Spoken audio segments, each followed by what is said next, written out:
Hi welcome back to me మహా all in one channel. ఈ రోజు మన వీడియోలో చేపల పులుసు, శ్రీలావతి చేపల పులుసు ఎలా ప్రిపేర్ చేసుకోవాలో చూసేద్దామండి. ఇదిగోండి, చాలా బాగా ఉడుకుతుంది కదండి. ఈ చేపల పులుసు కోసం ఏమేమి కావాలో చూసేద్దాం. ఫస్ట్ అయితే చేప ముక్కలను అయితే తీసుకున్నాం. ఇవైతే బయట చేయించుకుని తీసుకొచ్చారండి, అందుకని నేనైతే 3 times కడుక్కున్నాను. ఫస్ట్ కళ్ళుప్పు వేసుకుని నిమ్మరసం వేసుకుని అయితే కడుక్కున్నాను. తర్వాత 2 times మామూలు నార్మల్ వాటర్లో కడిగి ఒక ప్లేట్లో తీసుకోవాలి.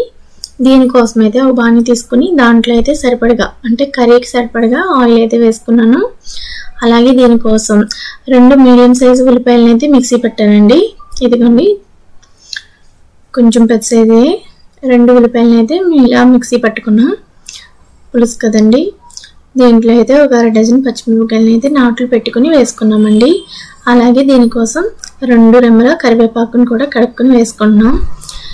దీంట్లో ఉల్లిపాయతో పాటు అల్లం వెల్లుల్లి అన్ని కలిపి ఆడుకోవచ్చు, మిక్సీ పట్టుకోవచ్చు, కానీ నేను విడివిడిగా వేస్తున్నానండి. ఇదిగోండి, చిటికెడు పసుపు కూడా వేసుకున్నాం దీంట్లో సరిపడగా. అలాగే కళ్ళుప్పు వేస్తున్నానండి, 2 స్పూన్లు కళ్ళుప్పు కూడా వేసుకున్నాం. అలాగే దీంట్లో అల్లం వెల్లుల్లి పేస్ట్ అండి, అల్లం వెల్లుల్లి పేస్ట్ కూడా 1.5 స్పూన్ వేసుకుంటే సరిపోతుంది.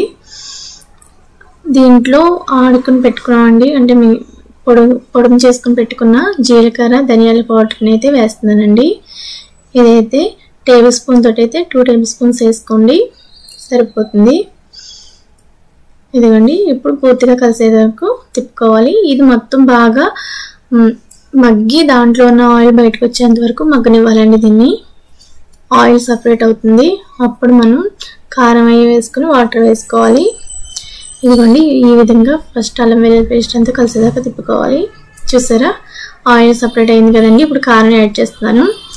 నేనైతే 4 స్పూన్స్ అయితే కారం వేసానండి, చిన్న స్పూన్ తోటి. అలాగే 2 గ్లాసెస్ వాటర్ కూడా వేస్తున్నాను. వాటర్ వేసిన తర్వాత కూడా ఒకసారి ఇలా తిప్పుకోవాలి. కారం గడ్డలు కట్టకుండా నీట్గా కలిసిపోయేంత వరకు తిప్పుకోవాలండి.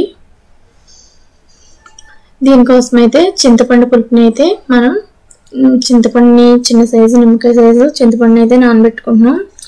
ఇదిగోండి, వాటర్ బబుల్స్ వస్తున్నాయి కదండి. ఇప్పుడైతే మనం కడిగి పెట్టిన చేప ముక్కలను అయితే వేసుకోవాలి. దీంట్లో వేసుకొని ఒక 2 minutes హైలో ఉడకనిస్తే దాంట్లో ఉన్న ఉప్పు కారం అన్నీ ముక్కలకి బాగా పడుతుందండి. ఒక్కసారి ఈ విధంగా ట్రై చేయండి, పర్ఫెక్ట్గా వస్తుంది చేపల పులుసు అయితే. చాలా బాగుంటుందండి, టేస్ట్ కూడాను. ఒక్క 2 minutes ఉడకనిస్తే ముక్కలకి కారం ఉప్పు కూడా బాగా పడుతుందండి. ఇదిగోండి, ముక్కలకి కొంచెం ఇరుకవుతుంది అనుకోండి, పులుసు కదండి, సెట్ అయిపోతుంది. తర్వాత మనం తిప్పుకుంటే ఒకసారి సెట్ అవుతుందండి. ఇది శ్రీలావతి చేప అంటండి, దీని పులుసు చాలా బాగుంటుంది. చేపల పులుసు ఇష్టపడే వాళ్ళు అయితే బాగా లైక్ చేస్తారు. ఇదిగోండి, ఈ విధంగా క్లాత్ పట్టుకుని ఇలా తిప్పితే ముక్క ఇరగకుండా నీట్గా కలుస్తుందండి. ఒక్క 2 minutes హైలో పెట్టుకుని ఉడికించుకోవాలి. ఉడికించుకుంటే ముక్కకి కారం ఉప్పు మసాలా బాగా పడతాయండి. దీనికోసం అయితే బెండకాయలు తీసుకున్నాను. ఇదిగోండి, బెండకాయలని కట్ చేసుకుని అటు ఇటు చివరిని కట్ చేసుకుని నాట్లు పెట్టుకోవాలి. పచ్చిమిరపకాయకి ఎలా చీరుకుంటున్నామో అలాగా. ఇదిగోండి, ఉడుకుతుంది కదా. ఇప్పుడు తలకాయని కొంచెం తిప్పుకోవాలండి, అటు ఇటును తిప్పుకున్న తర్వాత చింతపండు పులుసు అయితే యాడ్ చేస్తున్నాను. దీంట్లోని చింతపండు పులుసు వేసుకున్న తర్వాత క్లాత్ పెట్టుకుని మళ్ళీ తిప్పుకోవాలి. ఒకసారి దాకని తిప్పిన తర్వాత మనకి కారం సాల్ట్ ఒక 2 minutes ఉడికిన తర్వాత కారం సాల్ట్ కూడా చూసుకోండి, సరిపోతే కొంచెం యాడ్ చేసుకోండి. పులుసే కదండి, కలిసిపోతుంది. ఇదిగోండి, తిప్పుకున్నాం కదా. ఇప్పుడు టేస్ట్ చూసుకొని ఒక 2 minutes ఉడికిన తర్వాత టేస్ట్ చూసుకోండి. దీంట్లో నేను చిన్న సైజు మామిడికాయని కూడా వేస్తున్నానండి, బెండకాయలు వేస్తున్నాను, అలాగే మామిడికాయ కూడా వేస్తున్నాను. ఇలా పెడుతుంది ఏంటి అనుకుంటున్నారా, చాలా బాగుంటుంది. ఒకసారి ట్రై చేయండి. నాకు తెలిసి ఎవరి 2 కలిపి పెట్టుకోరు. ఒకసారి ట్రై చేయండి, చాలా పర్ఫెక్ట్గా ఉంటుంది, చాలా బాగుంటుంది కూడానండి. నేను అందుకని చింతపండు పులుపు తక్కువ వేసానండి. ఇవిలా హైలోనే ఒక 10 minutes ఉడకనివ్వాలి. చూసారా, ఈ విధంగా బెండకాయ కూడా కలర్ చేంజ్ అయింది కదండి. ఇప్పుడు టేస్ట్ చూసుకొని సాల్ట్ కారం కావాలంటే వేసుకోండి. చాలా పర్ఫెక్ట్గా అయితే వచ్చిందండి, స్మెల్ అయితే అదిరిపోయింది.